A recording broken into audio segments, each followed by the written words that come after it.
Musiqi dinləmək günahdır mı? Bu mövzu çox aktual və həssas olan mövzulardır. Hər zaman da bu müzakirə predmetinə çevrilib.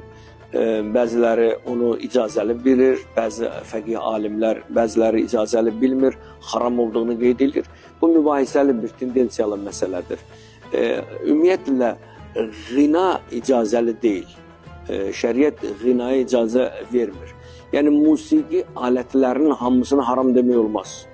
Elə musiqi alətləri var ki, bunu haram demək mümkün deyil.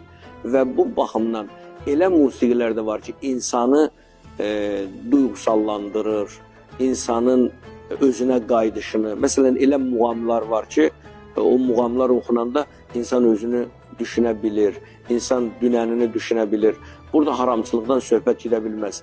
Bəzi alimlər deyirlər ki, o ritmik musiqilər insanı həvəsə gətirir, insanı oynaq hala gətirib çıxardırsa, orada icazəli deyil. Əlbəttə ki, bu mövzuda danışmaq mümkün deyil ki, yəni onu kimsə desin halaldır. Yox, əgər ritmikdirsə, oynaq halına gətirirsə və bu baxımdan ona icazə verilmir.